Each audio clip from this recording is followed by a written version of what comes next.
Welcome to the bold analysis. This is a video. The video I want to analyze is one that I've been keeping tabs with for some time. And I can categorically tell you that in this video I'm going to reveal to you why William Ruto's government foreign interest in his presidency might be the greatest impediment on his leadership if it is not controlled. I have seen politicians talking about state capture all over. It has been defined in different interviews in framing it as just a way of Uhuru Kenyatta, the former regime, former president, benefiting from his own government. But what we are going to look at will open your eye to make you see that some of the things that are happening in this country is not just by coincidence. The scares by our neighbors are not just by mere coincidence. And what does our foreign interests, not foreign interest by foreigners in this country, what are kind of threats and risk that we expose ourselves to? Ladies and gentlemen, I want to ask you to subscribe to our channel if you're watching for the first time. Kindly click the notification bell, and also today share our video. Of course, this is a good day. You can also share our video to one or two people so that we'll also get new viewers and grow this channel from one level to the other. Here, we keep it very informative and very objective. Recently, let me just tell you something very short, a story that I actually read in Nation. That the day before inauguration, there was there is an economy journalist on economic affairs from the East African, I think, newspaper, who met with a contingent of, with a group of investors that had flocked in the country to attend William Ruto's swearing in. That was a day before, and they were in this country even 3 days later. Some of them, like Aliko Dangote, the richest guy, I think, in Nigeria, if I'm not wrong, from Nigeria, with investments all over, I think Uganda and Tanzania. And Ayadin, who was William Ruto's buddy and investor from Turkey. Those are just two that were captured on camera. And even at the height of, by the time William Ruto's president was becoming a reality, there were business leaders across the globe who reached out to President Ruto. So this reporter was saying that these investors were very happy and they gave him a blow-by-blow account on the kind of expectations and their high affinity for William Ruto's presidency. So, by large, exactly what they were trying to say and what their confession was, that they wanted to invest in the country some time back, but the criminal justice system locked them out. Transactions, remember the issue about the transactions? Some of their companies were flagged and could not operate. The criminal justice system, like the DCI team, would take them to court. Some of their accounts would be freezed, facing allegations of tax evasion, of course, this and that. And maybe after some time, then High Court, trying to make convictions, High Court will then set them free. And by the end of it, you will find out that the environment was not so stable. So this reporter was saying and was making an observation that On Ruto's presidency, there is a big secret, there is a big interest by the foreigners. And the international community is not left behind. Just to jog up your mind, William Ruto has a direct link with Nigeria. Remember, the son-in-law is from Nigeria. And quite a number of friends from that end. Nigerians are part of the foreigners in this country that really is reported the same story, that went through a lot during President Uhuru Kenyatta's reign, because there was a crash for wash. And that crash for wash, some of the victims that were found that are people from that end. And so at one point, even President Buhari had to intervene to help. So this just explained to you what exactly would be. And that's why when people say freedom is coming, that's probably what they meant. The Venezuelan infiltration of the Kenyan election is a matter that remained unresolved.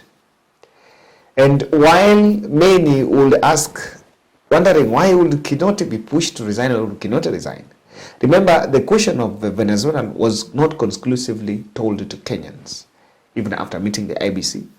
And that really expressed and portrayed the fact that there was infiltration of the of the international community. And I can categorically tell you guys that the Western powers, or not the global community, had a stake in Ruto's government. This is more of international politics now, but of course we are localizing it here with the Kenyan context. Remember, US ambassador was all over the US, was all over in the bomas of Kenya. The diplomatic mission were full in bomas of Kenya when the results were being announced. And I remember the US US ambassador was criticized because they gave 3 advisories against traveling to Kisumu. That at the height of when results were coming, when the Supreme Court was out, they gave, and she was criticized. Remember that the ambassador was changed some few days to the election, very short moment to the election, and she was criticized to have been working closely, that he was supporting William Ruto. These are some of the powers, and people have actually there have been those conversations that was the government installed by some of the powers. Is it about the will of the people? Even though I don't want us to get into that. So this has been seen, and I made another observation. When William Ruto was making the maiden trip in Parliament, we saw some diplomatic missions there. They were invited there. We had to confirm whether the US ambassador was there. But of course, it also understands some of these people wanted to have a very conducive donor environment. So there is a lot of interest that comes into it. And I want to say that while I want to appreciate that it comes with the benefits of upscaling investments, foreign investments in the country, but it has its own shortfalls. Because on the other end, people are coming to invest, but they are also invading a market. They are flocking this market with the foreign shilling, with the foreign currency, and they have enough. One of the things is some of them come here with duplication of companies.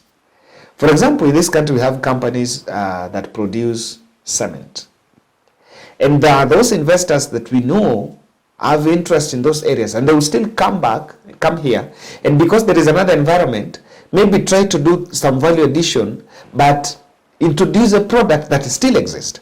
So in the long run, even the local businesses, some of them do not thrive.